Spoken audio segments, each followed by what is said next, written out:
Welcome back mga kabayan, nagbabalik po muli ang inyong lingkod upang magbigay sa inyo ng mga bago at nagbabagang mga balita. Napakawalang hiya talaga pagkatapos makuha ang jackpot prize sa loto na nagkakahalaga ng 600 million pesos, balak nang tumakas sa ibang bansa ni Kuting at Smugs. Nakakatakot na talaga ang administrasyong ito kapag may naibulsang malaking halaga sa kaban ng bayan, ipupunta sa ibang bansa upang doon igasta upang walang makaalam na nakaw ang pera na kanilang ginagastos. Sa sobrang dami na ng demonyo sa gobyerno, wala na ata talagang umayos dito. Grabe, tinagurian pag-asa ng bayan itong Kuting na ito, pero pasimuno pala sa mga masasamang plano ng mga politiko. Mahiya ka naman sa ama mong nagpaganda at nagpaayos ng Pilipinas dati noong siya ang namumuno. O kahit naman sana mahiya ka sa mga taong bayan na naghalal at nagtiwala sa iyo. Para sa buong impormasyon, panoorin ang buong video. At kung bago ka pa lamang sa aking channel, huwag kakalimutang mag-subscribe, pindutin ang notification bell at piliin ang all upang laging maging updated sa mga bago at nagbabagang mga balita. Ang isyungang ito ay naging usap-usapin din sa social media. Merong isang nagsabi, sabi na nga po namin sa aming kaisipan, malamang na malamang tatakas ang mag-asawa ng yan di kami enough kabila ng aming mga iniisip. My goodness, kawawa, awang mga anak, pumapangit ang kanilang image dahil sa mga naging mga magulang nila. Itong opinion po lamang. Sabi din ng isang netizen, ay sana mag-step down na lang siya bukas at marangal pa na pamaraan kaysa tatakas. Ready naman si mahal na VP Inday Sara Duterte mag-take over bilang Pangulo ng Pilipinas. Sige, bumaba ka na lang, tingku. Sabi din naman ng isang netizen, yan ang dapat para mahinto ang hindi makakabuti sa mamamayan ng Pilipinas. Lord, guide their lives patungo sa kabutihan. And parang ang dating sa akin ay nagbabalak tumakas ang kung sino man. Maybe yung pusa at yung Nicki Minaj. Bakit Nicki Minaj? My anaconda don't want none of them at last. Sabi ng kanto. Oh my God. Sabi ni Nicki Minaj, look at her. Look at her butt. Sabi ni Nicki Minaj. Oh, may anaconda kasi. So baka itong si pusa, si Nicki Minaj, nagbabalak talagang tumakas. Pakita ko sa iyo yung post and mag-react tayo dito. Maybe ito yung interpretasyon ko lang, baka hindi, pero why not, di ba? Saan? Okay. Si Miss Gwen Guanzon palang pinanggalingan ito. Ayan. So, laman ng balita, literal and figurative. Laman ng balita, PH, isang page po, isang parang mainstream media. Pero may page sa FB. Si Attorney Rowena Guanzon, alam niyo naman, consistent yan, di ba? Yan naman yung ina-admire natin sa kanya. Simula nung election hanggang ngayon, bumabatikos talaga siya kay Hello Kitty. And sana nga po, ma'am, ay consistent kayo. Huwag kayong magbabago, nasa tamang landas kayo and na-appreciate namin kayo ngayon. Ang kaibahan lang po ni Attorney Rowena Guanzon sa ibang mga vloggers ay, di ba, parang yung principle ng the enemy of my enemy is my friend. Di ba?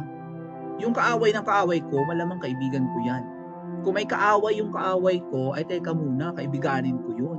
Sabay naming awayin yung kaaway namin pareho. And si Miss Rowena Guanzon, kahit siya ay pinklawan, hindi niya inaaway si Miss Maharlika.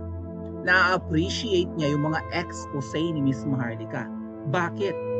Miss Maharlika is the enemy of Pusa and Nicki Minaj. Na si Anaconda Jones. Anaconda don't want none of that. Boy, try me. Sabi ni Nicki Minaj. Wala mong pakulay, mami, dead. Diba? Kaaway ni Attorney Rowena Guanzon or ni Mama Bing, palayaw niya yon, si Hello Kitty at saka si Anaconda, kaaway din ni Miss Maharlika. So ano dapat gawin ni Mama Bing? Edi, malamang kaibigan niya si Miss Marlica. Pareho sila they have one common enemy, right? Yung ibang vlogger, inaaway si Miss Marlica. Anti-Marcos na ngayon si Miss Marlica, anti-Marcos din yung ibang vloggers na yan. Pero inaaway na si Miss Marlica. They don't know about the art of war. Paano nila ibabagsak? Di ba yung ibang mga vloggers anti-Marcos naman talaga. Binabati ko si Kuting. Bakit nila inaaway ang bumabatikos din kay Kuting? Doesn't make sense. Hindi nila alam ang art of war. Sino ba yun? Si yung apelyido, hindi si Loud Super. Anyway, pati ito, si Mama Bing or si Attorney Rowena Guanzon, patikos match. Ayan nga, yung presidential chopper. Ayun, yun nasa dulo. Di ba binline the item yan? Bakit may dumating si Nech Itay na dumating sa concert ng Coldplay na gamit pa ang Malacanang or presidential chopper? The helicopter, samantalang ang gustong umattend doon, nagkandaletse-letse ang buhay sa traffic. Even siguro yung Coldplay, malamang sa Manila sila naka-stay. And then, di ba, bumiyahe na lang pa Bulacan para mag-concert. Pati sila, naranasan nila ang kalbaryo at impyerno ng traffic sa Pilipinas. Pero yung isa naka-chopper, hindi naghirap. Take note, mahal ang gasolina niya. Mahal ang fuel niya. Hindi ito sasakyan lang sa lupa na, I don't know kung similar ang fuel, but for sure mahal ang ginagamit na fuel sa mga flying vehicles. Diba? Anong sabi dito ni Mama Bing? Ang dain ng problema ng Pilipinas, nagkoko-concert ang presidente natin. Nagkoko-concert pa.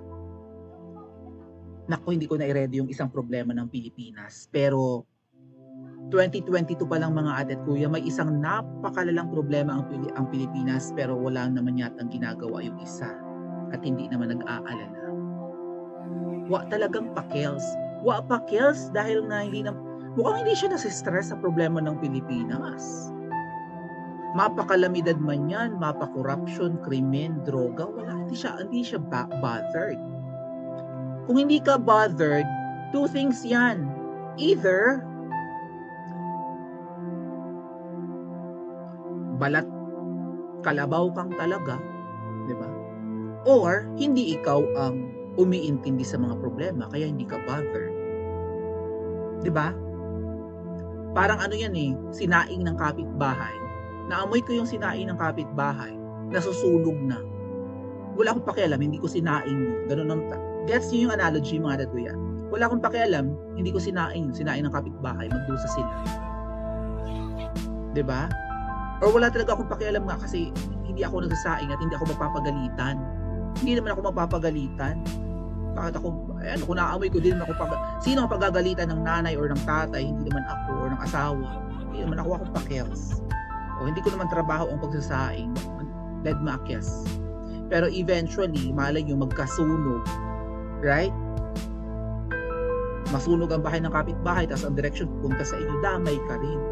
Dahil sa wala kang pakialam or it's none of your business, deadma ka, pero pwede ka rin madamay.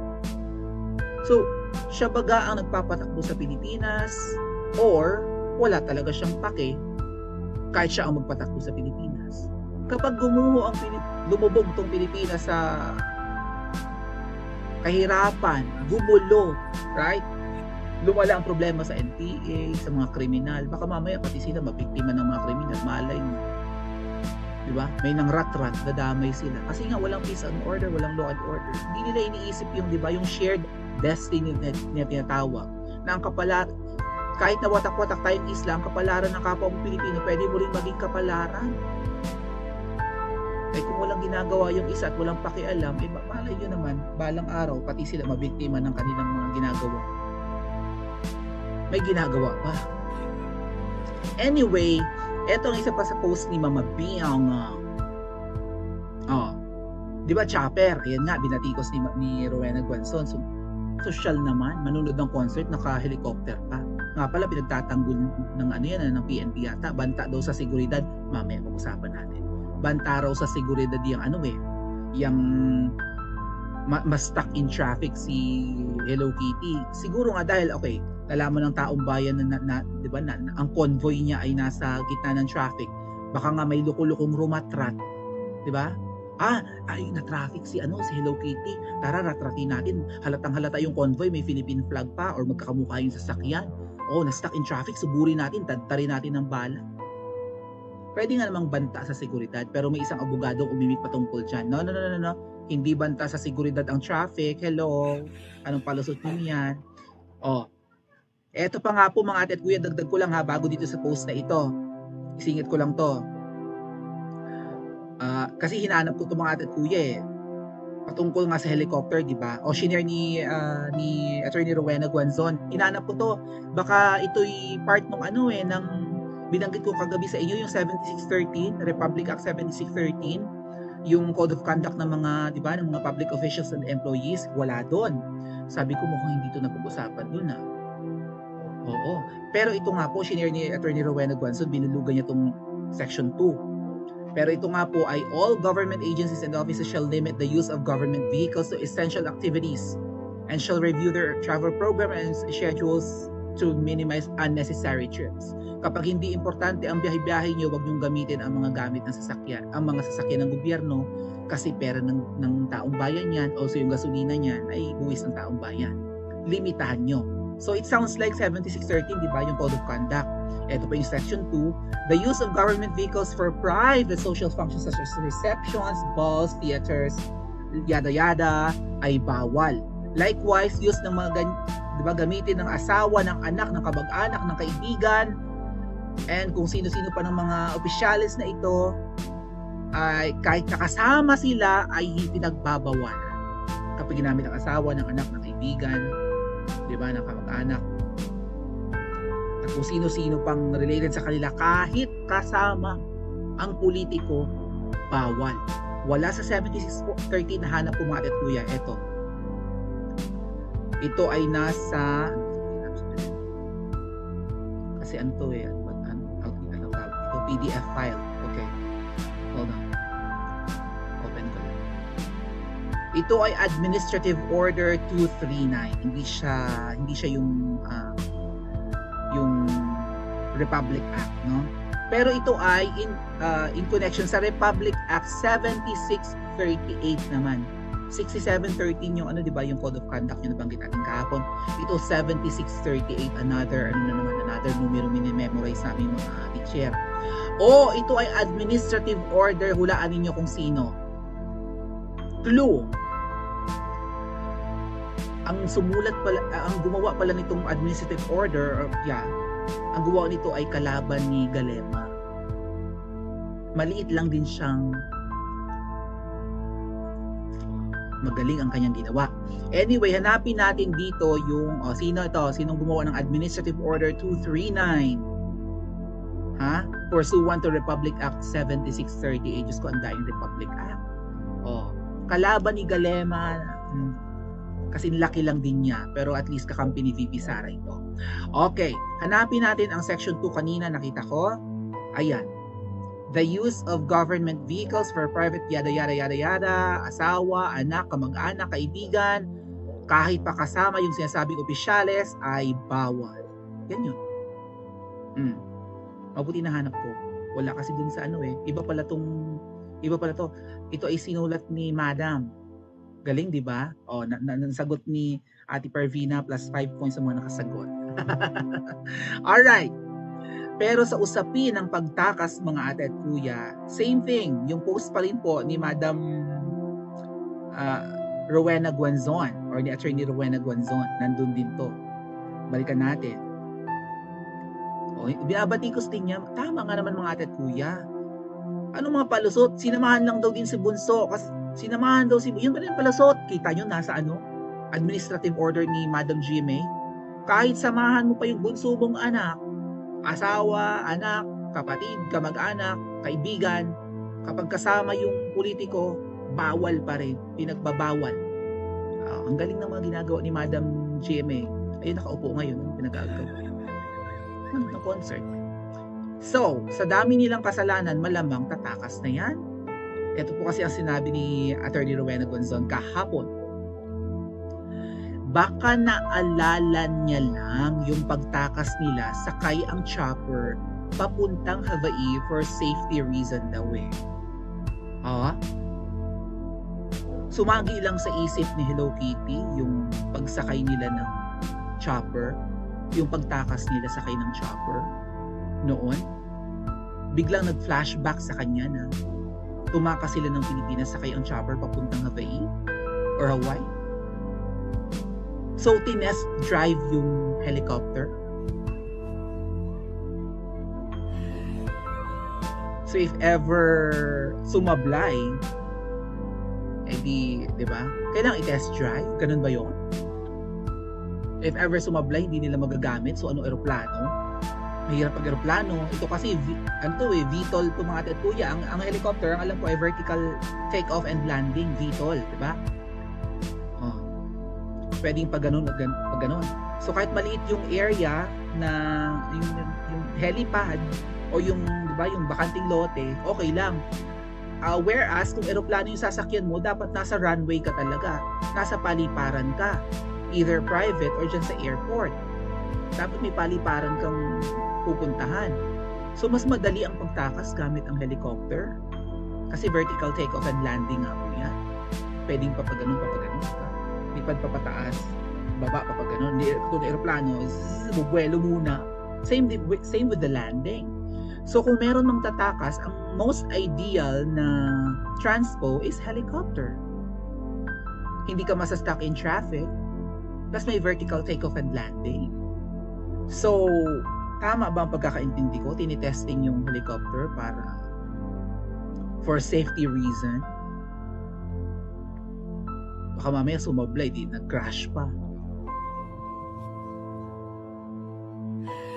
Or sabik lang talagang makapanood ng concert at wapakils kasi hodang gamitin ang facilities na pag-aari ng taong bayan. Pag-aari ng taong bayan yun. Although ginagamit ng mga opisyalis, atin yan. Pag nawala sila sa pwesto, nandyan pa rin yan. Kung sino man ang iboto natin, sila naman ang gagamit. Hindi pag-aari ng mag-asawa yan. So nagbabalak ng tumakas sa dami na ng kapalpakan? Di ba? Parang ano yun eh, tawag dyan? May term dun eh. Nalimutan ko yung specific term. For emergency, something, right? Parang pondo rin yan eh, di ba? Yung pondo, emergency fund, confidential fund, isa pang pondo, nalimutan ko rin tawag. Basta nasa dulo ng dila. Wala, parang ganun, for emergency lang, nagre-ready na. Kasi baka hindi na malunok ng taong bayan kung lahat ng pinagkagagawa nila. Also, mga ate at kuya ha, isa pa rin sa pwede nilang reason kung sakasakaling sila itatakas gamit ang mga helicopters na yan. Gamit yung kahit isang helicopter, lima lang naman sila eh. 5 lang sila. 3 kittens at yung pusa at yung kanyang asawang si Nicki Minaj. 5 lang sila. And siguro biyabit yung kung ano man ang mabibitbit nila, alahas, pera, whatever. Diba? Yan yun, most convenient. 5 tao lang sasakay kasya na sa isang helicopter. Ang isa sa magiging reason kung bakit sila tatakas ng atin kuya sa tingin ko at pwede pag-usapan natin yan sa susunod na live ay itong pananaraydor nila kay VP Sara at kay PRRD. Diba? Ang DOJ ay papayagan na po na ipaaresto, imbestigahan at hayaang maaresto ang mag-ama, PRRD and VP Sara. Ngayon, kung silang mag-asawang sinto-sinto ba sila? Hindi ako alam. Yung mag-asawang pusa at saka yung anaconda, si Nicki Minaj rather, ay hindi nag-iisip ng tama, malamang hindi nila iintindihin na peligroso kapag kahinuli ng ICC ang mag-ama. Pero kung nasa tama pa silang huwisyo, alam nila maghuhuramentado ang buong Pilipinas. Huwag nilang kalimutan, 32 million ang voters ni VP Sara. Maraming DDS kumpara sa loyalista. Tapos ang mga loyalista, marami na ang natauhan. Diba? Marami na ang umayaw. Ramdam na yan ni Pusa eh. Nadidepress na nga daw siya. Hindi na ganun ka-warm ang pag-welcome sa kanya ng tao. magmumuramentado ang buong Pilipinas pag hinuli ang bagang. Agree ba kayo? At isa yan sa kapag naputukan sila ng galit ng taong bayan, ano ba dapat nilang gawin? Paki-comment po sa comment section at mag-like and subscribe po kayo. Contingency plan. Ay, nasa doon. Kasi katunog-tunog yan ng, ginagamit din po yan sa contingent, sa pondo. Contingency funds. Ang galing ni Dizanra. Plus 5 points po. Dapat may contingency plan sila. 'Di ba? I-ready na ang sasakyan. Baka pumalya di nakarmi Martin sila kung mag-crash yun sa Pacific. Right? Parang emergency evacuation drill, sabi ni Hazel Eyes. Ano ba yan? Pwede daw ang fighter jet nila. I don't think yung mga yung eroplano kasi bubuelo pa yan pupunta pa sila ng airport o kung saan man ang private na airstrip. Unlike helicopter, kahit sa likod lang ng palasyo, pwede mong ipa-take off at ipa-landing. Most ideal po ang helicopter kung sila itatakas. So baka test drive na nga yun. Kalekay! Ate Jennifer, nauna nang tumakas si Vivora, I know. At bit ni V Bagman yun Sabi ni Miss Sas, Bagman daw si Vivora. Nasa Europe na daw ang Chalapi. Ano P? So ang mga, di ba, mga kung ano mga deposits ay nasa Europe na, doon talaga ang tungo nila kung sakasakali man. Salamat daw po sa blessings at sabi ni Ate Ruthie. Comment na kayo, ako malagpasan, mag-UK yan, sabi ni Ate Ira. Hello Ate Ira, hello Mami Iday. From Hong Kong, BJ Lapay, hello sa mga nasa Hong Kong. Bakalamig na ba dyan, ha? Parang masarap ang Chinese New Year dyan. Lalabas yan paglampas ng June 30. Magbilang anghel ka po, Nick Knock. Amen, amen, amen. Bahamas. Anywhere na wala tayong extradition treaty. Ganon. Para hindi sila like even the Netherlands, right? But most probably, Europe ang punta ng mga yan kung sila itatakas. Hindi magsastay ng Pilipinas ang mga yan. Baka mabato ang bahay nila sa right? Hindi magsastay ang mga yan. So, history might repeat itself. And this time, tama ang magiging galit ng taong bayan. Hindi dahil sa paninira. Actually, pinipigil nila ang paninira. Diba? Ginugurbur nila ang mga naninira. Ang media, di sila sinisiraan. Unlike ng panahon ng ama, kaaway ng ama ang media ay ngayon, kakampi mo. Iba ang panahon ngayon, mas malala. Anyway, Firmam Raga, hello, isa sa members natin. Hello po sa mga members natin Salamat po ng marami. Ate Mawin, hello. Ayan, Sun Tzu. Sun Tzu? Yun, hindi Lao Tzu. Correct, yan yung may yung author ng Art of War. Na hindi naman nagigets ng ibang mga vloggers. Or maybe, I don't know kung anong dahilan nila. Anyway, hindi sila ang dapat natin pag-usapan. Antay-kuting pero inaaway si Miss Marlica, right? May something talaga yung mga yun. I don't know. Makiramdam kayo. Talasan niyo ang inyong pakiramdam. And ma-realize niyo one day na either mahina ang ulo ng mga yon, magaling namang magsalita, or may kumpas.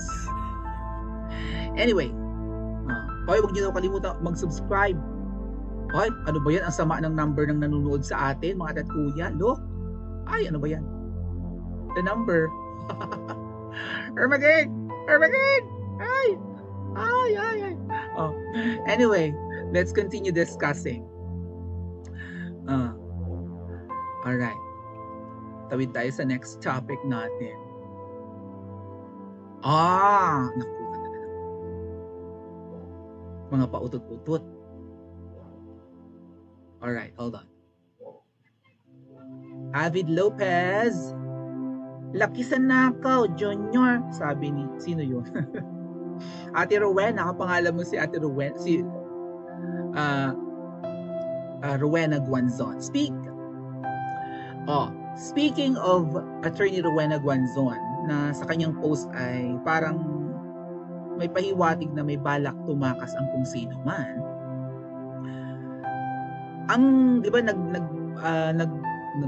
maraming post si Attorney Rowena Guanzon, puntahan nga natin yung page niya at Pag-aralan natin yung mag-react tayo sa mga sasabihin niya. Ito nga po yung article ng balita.ph na ang dai-dai daw problema ng Pilipinas, nagko-concert, may oras pang manood ng concert. Sabi ko nga sa inyo mga ate at kuya, balikan ko lang, sana na-save ko. Ang problema ng Pilipinas ay, Diyos ko po, 2020... Saan na yun? Na-save ko pa. Sandali, napin ko. 2022 pa may problema na may isang napakalaking problema ang Pilipinas. Like lang po kayo dyan mga ate at kuya, comment lang. Hanapin ko. Na-save ko yun, ba't nawala? Make sense. Hold on. Ang dami kasi. Ang dae-dae. 100 years. Oy, grabe naman. Ulit-ulit. Hold on.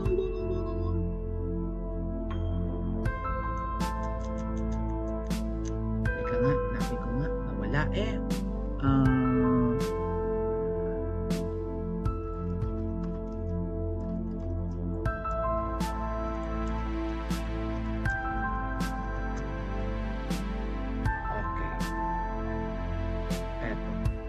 Sana makita ko.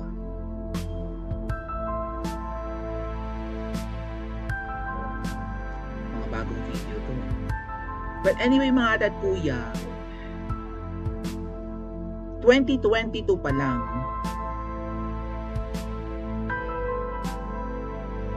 kanina ba to? Anyway, 2022 pa lang, according to Senator Bato de la Rosa, bumalik na ang sindikato ng droga sa Pilipinas. 2022, mga December, hindi ko lang makita eh. Again, hanapin natin.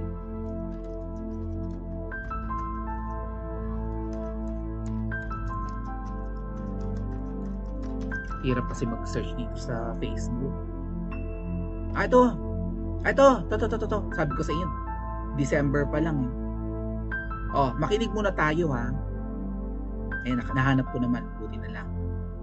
Okay, let's listen to Senator Bato de la Rosa. 2022 ha. Hindi pa nag-iinit sa upuan si Hello Kitty. Magsi 6 months pa lang siya sa pwesto. Bumalik na ang problema sa droga. 2022 pa lang. Nakaisang taon na nung 2023. And ngayon, 2024 na. Kumusta ang solusyon sa droga? Let's listen to Senator Bato. Nagbabala po naman si Senador Bato de la Rosa na nagbalik na ang mga sindikato ng illegal drugs sa Pilipinas. Sa kanyang talumpati sa Senado, sinabi po ni de la Rosa na dating hepe nga ng pambansang pulisyan na ipinagmamalaki niya na maraming sindikato noon ang natakot.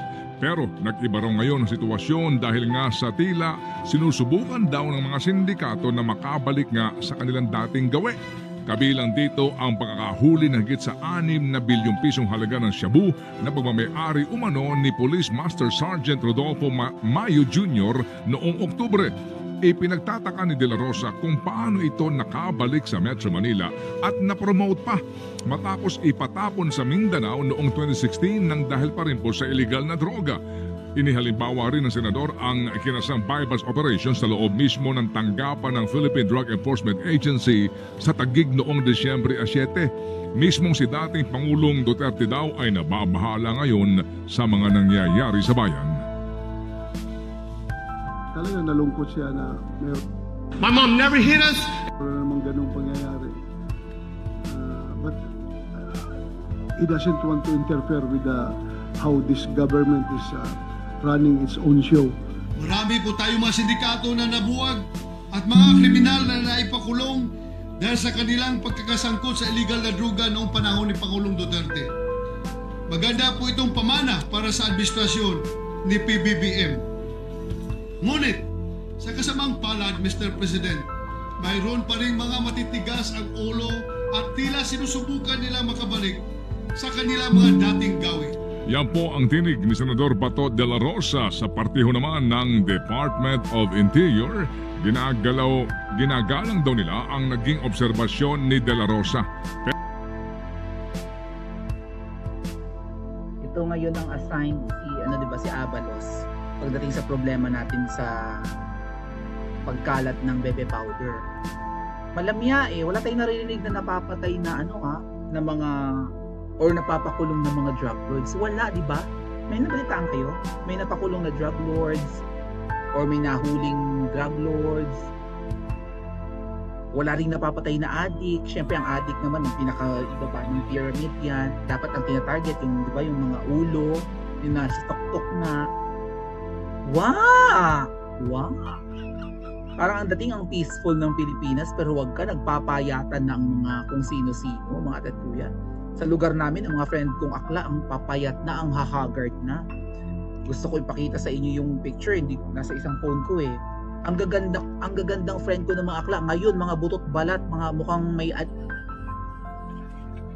upload ko yan dito sa YouTube, mga ate at kuya. Pakita ko sa inyo. Ang gagandang mga friend kong akla, nagpayatan na, mga lulong na naman. Tuyot, mukhang may aning na. Eh, mga Diyosa yun, mga beauty queen. Diyos ko po. Anyway, lumalala ang problema. Ang tanong, bakit nanonood ng concert? Right? O, puntahan natin yung page ni Attorney Rowena Guanzon at kung ano yung mga bira-bira niya. Dali.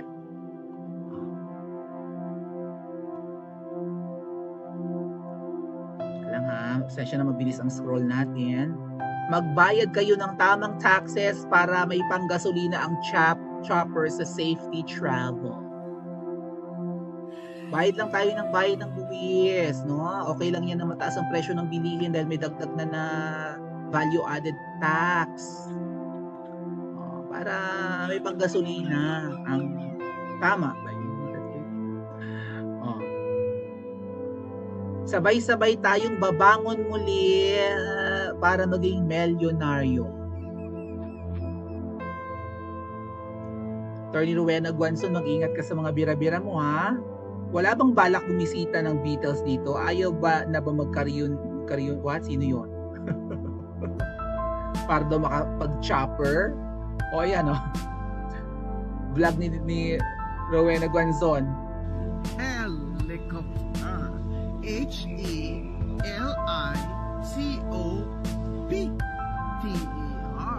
Ha? Spell. Helicopter. Ang galing-galing niyang mag-helicopter na papunta ng concert sa Coldplay gamit ang helicopter ng gobyerno. Kano kaya ang gasolina to? Hindi lang yun eh. Yung bang ni-expect mo? Siyempre, di ba, highest official ng bansa dapat nagtatrabaho. Hindi naman pagsiksikan ka rin dun sa siyempre, dapat mauna ka sa helicopter. Di ba? Parang sama naman sa panlasa yun. Dami ng problema ng Pilipinas. Concert, presidente natin. Sir naman, abay mag-overtime naman kayo. Lagi naman kayong abroad. Overtime naman kayo. Trabaho. Basahin yan. Problema. Proposal sa inyo.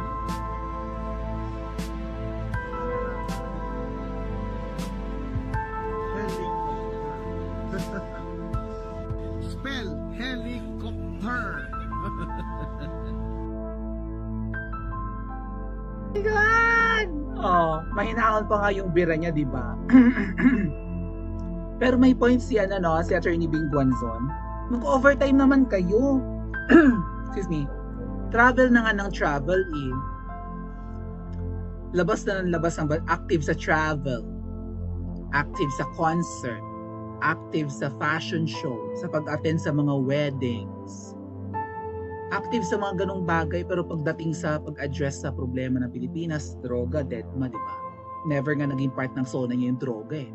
Ano pa?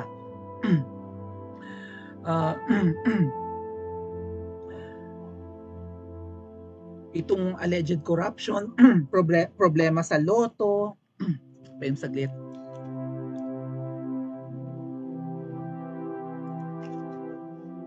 Questionabling ganap sa loto. May kaso pala yan si di ba? Si Melquiades. Ganda ng pangalan, di ba? Melquiades. Kung ako sa kanila, sipain nila yan. Pero ang sabi po, hindi talaga nila yan sisipain. Kahit kaduda-duda na yun nangyayari. O abangan natin yung pasabog ko. Anong pasabog ni Tulfo? Ay pasasabugin daw si Tulfo. Sana nga. Sana hindi siya masilaw sa bilyones kung meron. Di ba? So, tama. Mag-overtime ka, sir. Gala ka ng gala. Andain mong mga lakad na parang pagpapasosyal. Pag-i-enjoy sa buhay. Party. Mahilig sila mag-party. Di ba? O. Mag-overtime ka naman. Hindi, dead man na nga. Hindi na nga nagwawala ang mga Pilipino sa mga lakad mo. Ang active mo sa travel, sa gala, sa party, sa kasiyahan. O kaya magko-concert ka, pero mag-overtime ka. Diba? Work hard, play hard. Yun yung tama. If you wanna play hard, you have to work hard. Okay lang yung mag-party-party ka, manood ka ng concert, pero dapat nakikita ka rin naming pash-pash sa pagtatrabaho. If not, ay teka muna, parang hindi ka apektado sa problema ng Pilipinas. Deadmatology ka. 2022, 6 months ka pa lang. Wala ka pa nga 6 months sa pwesto. Bumabalik na ang droga. So for sure, malala na yan ngayon. Kaya pangitang-pangita naman sa mga tumataas ang krimen. Maraming nahuhuling, di ba, mga droga sa kung saan-saan. Kahit sa Manila, may mga nakukumpiskang bebe powder, acid. Hanggang Manila na. Ang paggawaan yan, diba, nasa mga probinsya, bultuhan, bilyones na, sabi sa balita. Yung ipinatapon sa Mindanao ng pulis, binalik sa Maynila. Bakit? Tapos mag-aari ng pulis, yung bultuhan, yung bilyones. Ang galing. Okay lang magsaya ka, pero still, di ba? Ayan, ano ba yan? Anyway, ano pa yung mga naisip ko din eh. Ito, nag-comment si Attorney Nick. Suporta dun sa question ni, ito nga yung, ito yung statement ng, sino Security Command. Yung Philippine Arena daw, 40,000 yung umattend. Ang lala daw ng traffic situation at pwede daw maging panganib sa seguridad ng Pangulo. Yun yung statement nila, di ba? Sinagot ni Attorney Nick ito, mga tatkuya. Ayan. Same sentiment kay Attorney Rowena Guanzon. Ang trapiko ba o itong ang bagal na pag-usad ng sasakyan sa EDSA at kung saan-saan pa ay banta sa seguridad ng Pangulo? Talaga namang hindi maayos-ayos ang traffic ng NCR? At saka wait, official ba ang pagdalo niya sa isang pribadong pagtatanghal ng foreign germs? Busisiin natin ang prioridad ng pamunuan. Hindi nila alam ang kanilang priorities. Saka na yung work hard, play hard muna. Hindi naman nasusolusyonan ang traffic sa Manila. Kung gustong umattend sa concert ni Hello Kitty, why not mag-check-in siya sa isang hotel sa Bulacan? Diba? Agahan ng biyahe mo, sabi nga po, hindi dapat excuse ang traffic. Let's say, nalilate ka sa date, nalilate ka sa trabaho. Traffic is not an excuse. Kung malilate ka sa trabaho at alam mong matraffic ang dadaanan mong kalsada or diba, yung pagbiyahe mo, agahan mo. Mag-adjust ka ng, let's say, 30 minutes sa usual mo na inilalaan na oras ng pagbiyahe. Kung halimbawa ang biyahe mo ay alas 6 ng umaga at alam mong Friday ngayon or Saturday or whatever, kung anong araw na malala ang traffic, gawin mo ng 5:30 in the morning. Mag-adjust ka. Gawin mo alas 5 instead of yung usual mong alas 6. Kasi alam mo sa sarili mong traffic na yun, kapaskuhan or whatnot. Holiday seasons, mag-adjust ka. Hindi traffic ang mag-a-adjust sa'yo. Aba, dead man sa traffic ang lulo nyo dahil nga may helicopter naman. At sabi nga ni Attorney Nick, ano ba yan? Official ba yung pagdalo niya? Sabi nga, buti sana raw, kay Miss Rowena Guanzon din, buti sana kung magse-speech daw doon si Papshi Kills eh. Kaya niya shinare yung yung administrative order ni Madam Gloria. Ito sabi ni Attorney Rowena Guanzon, di ba kay Madam Gloria ito? Na bawal gamitin yung mga vehicles na yan kahit pa asawa nyo or kahit pa kasama yung politiko, bawal. Deadmatology. Kaawin nila si Madam Gloria. Talagang susuwayin nila itong administrative order ni Madam Gloria. Buti sana kung nag-opening remarks si Kuya doon. Sino tinutukoy ni Atty. Romanet Panson dito? Malamang si alam niyo na, si Party King or si Concert King. Buti sana kung mag-opening remarks or invited, maybe invited, I don't know, invited ba siya? Nasa pinakaano siya pinakataas, diba, parang balcony. Konti lang yung tao doon, parang exclusive talaga. Nandun yung mga elite-elite siguro. Hindi sa crowded area. Mga overlooking ka lang sa mga crowd at saka sa stage, ganyan. Nasa mataas kang part ng ng Philippine Arena. Okay sana kung may opening remarks ka doon or invited ka, di ba, distinguished guest ka. Pero wala ka namang role, manonood ka lang talaga kasi nga Briton daw yung si di ba, si Chris Martin, Briton. Alam niyo na si Papshi, very Briton yata yun. Or laki sa Briton, sa UK. Ano pa, sino pa nandini? Loto ito. Anyway, that's another topic to discuss.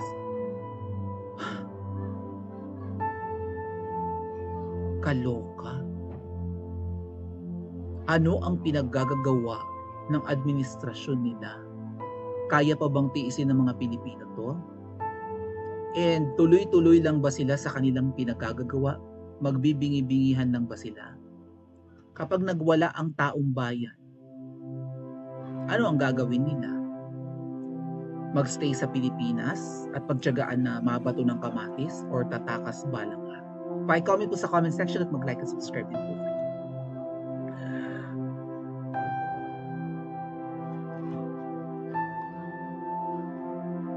Alright, comments. You know what? Nag-post ako ng mga dad kuya. Pasensya na ako, di ko mababasa. Pero nag-post ako niyan Sandali, pakita ko sa inyo. Patungkol sa ginagawa nilang to. No, na parang deadmatology sila sa hinanaing ng taong bayan. Maui Spencer. Okay. Eto, nag-post ako sa aking page na mumunti, tungaw na tungaw. Diyos ko po! Ano ba itong mga, numbers? Ano ba itong mga, tawag doon? Pahiwatig ba to, mga tatko? Tingnan nyo yung, di ba yung viewers natin kanina, 666. Ang likers ng aking mumunting page, 666. Warning ba ito? Sign ba ito na may mga demonyo sa paligid? Afraid, baka mga gorgorakyams! May mga demonyo sa paligid? Or talagang namamayagpag ang demonyo ngayon sa Pilipinas?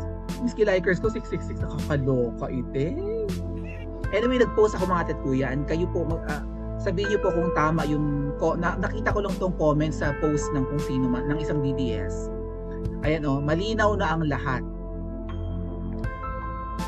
Ang pamilya nila ay gumaganti sa sambayan ng Pilipino dahil sa pang-aapi sa pamilya nila sa mahabang panahon. Halata na mga ginagawa. Hindi ako nag-a-agree dito, pero pwede, di ba? Kasi sa tingin ko ang mapaghiganti lang naman si Nicki Minaj. Kaya lang mukhang puppet yung Hello Kitty, sunod sa Agos. Anyway, halata na ang mga ginagawa nila. Wala silang pakialam kahit maghirap tayo dahil para sa kanila, deserve ng Pilipino dahil naghihiganti sila sa ating bayan. And although hindi ako nag-agree dito, baka nga rin. Sabi pa doon ng isa, mas okay mag-helicopter mo ng concert, iwas traffic at nagdagastos sa kaban ni Juan de la Cruz. Ang saya-sayo. Baka si Gloria ito. Naghihiganti ba sila or wala talaga silang pagmamahal sa kapwa? Kasi nga anak mayaman. Right? Kaya wala talagang, ang hirap mag-appoint ng mga ng mga elitista. Tapos ang ina-appoint din nila sa mga pwesto, mga katulad rin nila. Paano mapagsisilbihan ng mga taong hindi dumanas ng hirap ang mga mahihirap? Sa napanood niyong video, mga kabayan, ano naman po ang inyong mga opinion? Ang ating comment section ay bukas para sa inyong mga komento at reaksyon. Huwag kakalimutan, do not let your thoughts left unspoken. As citizen of this country, your opinions matter. Huwag pong mahihiyang magbigay ng inyong mga saloobin, mga kabayan. Siyempre, huwag nyo din pong kakalimutan i-share ang video ito upang inyong mga kaibigan at kapamilya ay maging aware din sa kung anong nangyayari sa ating bansa. Huwag din kakalimutang mag-iwan ng like. Hanggang sa muli!